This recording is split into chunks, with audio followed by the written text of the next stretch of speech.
اور دوسرا میرا کوشچن یہ ہے حضرت عائشہ کے بارے میں میں اسپیشلی آپ اتنے دنوں سے فالو کر رہا ہوں، آپ کو آپ کے شوز دیکھ رہا ہوں، تو باتیں سن رہا ہوں، تو میں ہمیشہ ان کو ڈیفینڈ کرتا رہا ہوں۔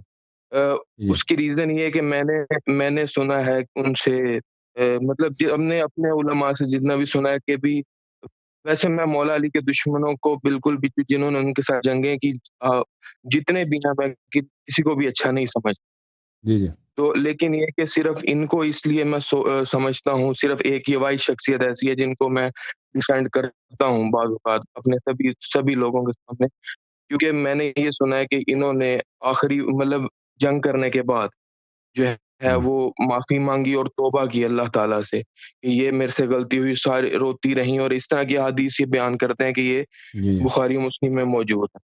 اور دوسری یہ بھی ہے کہ مولا علی علیہ السلام نے خود بھی ان کو جو ہے وہ عزت سے جنگ کے بعد جو ہے وہ ان کی کوئی بے احترامی نہیں کی، کوئی کچھ نہیں کیا، تو ان سب باتوں کی وجہ سے میں جو ہے وہ مولا کی محبت میں ہی کی وجہ سے ان کی بے احترامی یا ان سے مطلب ان کو ڈیفینڈ کرتا ہوں۔ تو اوکے جناب. کائنڈلی اس کے بارے میں بھی مجھے بتائیں کہ مولا علی کا ماننے والا ہو کر ان کو ڈیفینڈ کیا جا سکتا ہے یا نہیں کیا جا سکتا؟ دوسرا جی میرا کوشچن یہ ہے۔ عائشہ عائشہ نے توبہ کیا. بھائی وہ کتنا حدیث میں دکھاؤ کہ عائشہ نے گریہ کیا ہے عائشہ نے جمل کے بعد، لیکن اس نے توبہ کیا ہے یا الگ یہ بات نہیں. دیکھیں عائشہ کے ساتھ جو جمل میں ہوا نا، اس کے جتنے سپورٹر تھے، اس کے بتیجے تھے، بانجے تھے، تو بہت سارے لوگ اس کے ساتھ گئے تھے کہ وہ جہاد کے لیے جا رہے ہیں، خلافت بنانی ہے. ٹھیک ہے نا. تو یہ سب قتل ہوئے تھے. یہ عائشہ بری طرح، اس کے جو طلحہ جو تھا، اس کا پرانا چچا زاد بھائی ہے، یہ قتل ہو گیا، زبیر قتل ہو گیا، یہ لوگ سب یعنی بالکل نیست و نابود ہو گئے. تو عائشہ ان کے موت پہ بڑی روتی تھی. ان کو جو شکست ہوا، جو ذلت ہوا، یہ دھوم دھام سے گئے تھے یہ لوگ مکے سے. جب امیر المؤمنین علیہ السلام کے ساتھ بیعت ہوا ہے تو عائشہ مکے میں تھی.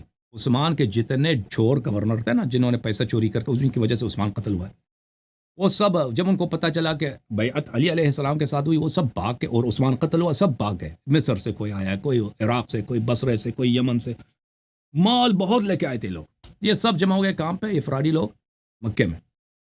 عائشہ بھی مکے میں. تو انہوں نے جب ان کو خبر ملی ہے کہ اس بیعت کس کے ساتھ، علی علیہ السلام کے ساتھ ہو، ان گورنروں کا پیسہ جتنا چاہیے لے لو، جہاد شروع کرو. عائشہ سے کہا. عائشہ نے کہا جی ہاں جہاد کر دینا، ایسا ہم جہاد کر رہے ہیں. اس نے جہاد شروع کر دی. تو یہ لوگ بہت دھوم دھام کے ساتھ کہ ہم جمل میں جائیں گے.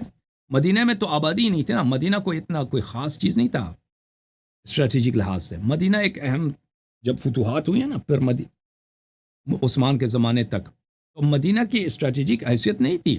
اسٹریٹجک حیثیت تھی شام کی، عراق کی، کوفے کی، بصرے کی. شام میں تو معاویہ کی حکومت ہے، وہ تو ان کو گاس بھی نہیں ڈالے گا. تو عراق میں کوئی نہیں ہے، تو یہ لوگ گئے بصرے میں تاکہ وہاں پہ اپنی حکومت بنا لیں. اور پھر وہاں پہ ان کی بری جو شکست ہوئی، یعنی یہ سب قتل ہو گئے تھے. عائشہ کے جتنے سپورٹر تھے سوائے بہت کم لوگ مرے تھے. تو وہ اس بات پہ روتی تھی، لیکن یہ رونا کہ اس نے توبہ کیا اللہ سے، یہ کسی کتاب میں نہیں ہے، یہ کسی حدیث، کسی روایت میں نہیں. اس نے توبہ کیا ہے کہ میں نے علی علیہ السلام سے لڑائی کیا، میں نے غلطی کیا، یہ کہیں نہیں ہے. ٹھیک ہے نا. توبہ ثابت کرو پھر دیکھتے ہیں. اچھا، جہاں تک امام امیر المؤمنین علیہ السلام نے کہ ان کو عزت دی ہے، وہ حدیث میں دکھاؤ کہ ان کو عزت دی ہے. حدیث یہ ہے میرے محترم ناظرین، المصنف لابن ابی شیبہ الکوفی، مصنف جلد نمبر 8، چھاپ دار الفکر، یہاں پہ صفحہ نمبر 720، حدیث ہے 74. روایت کرتے ہیں حنف بن قیس سے، لما ظهر علی على اہل البصرہ ارسل الى عائشة ارجعی الى المدینہ والى بیتک قال فابت. جب امیر المؤمنین علیہ السلام نے عائشہ کو شکست دیا، commander in chief Ayesha, general صاحبہ کو، اونٹنی پہ سوار ہو کے، لوہے کا لباس پہن کے، نستجیر باللہ ولا تبرجن تبرج الجاہلیۃ الاولی. وہ جب جنگ کے لیے آئے تھے، جب اس کو شکست ہوئی ہے تو وہ بصرے میں ادھر ایک مکان میں رکی ہے. اب کہہ رہے ہیں، فرما رہے ہیں کہ اب واپس جاؤ مدینہ، اپنے گھر چلی جاؤ. وہ نہیں جا رہی، اس نے انکار کیا ہے. فعاد الیہ الرسول واللہ لترجعن او لابعثن الیک نسوة من بکر ابن وائل معهن شفار حداد یاخذنک بها فلما رأت ذلك خرج. امیر المؤمنین علیہ الصلوۃ والسلام نے دوبارہ ایلچی بھیجا عائشہ سے کہ عائشہ چلی جا، عائشہ واپس چلی جا، کہاں چلی جا؟ مدینہ چلی جا، اگر نہیں جاتی میں یہاں پہ اپنی شیعہ قبائل کے عورتوں کو بھیجوں گا لوہے کے چمٹوں کے ساتھ، لوہار کے چمٹوں کے ساتھ، تجھے مار مار کے سیدھا کریں گی وہ لوہے کے، اس سے پکڑ کے تجھے گھسیٹ کے تجھے کسی خچر پہ ڈال کے تجھے مہینے زبردستی بھیج دیں گے، ٹھیک ہے نا؟ تو یہ عزت تھی عائشہ آپ کے اپنی کتب میں، کون سی عزت دیا اس کو؟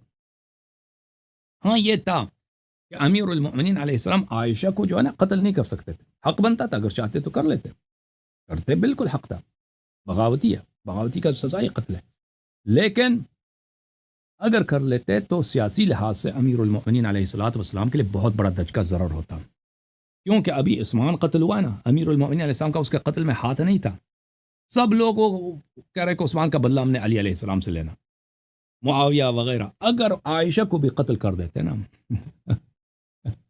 عائشہ کو بھی وہ قتل کر دیتے تو وہ معاویہ کے لیے تو اور کوئی چیز اور اس سے بہتر تھا ہی نہیں، کہہ دیتے کہ دیکھو تمہاری ماں کو قتل کیا، اس کا انتقام لے لو،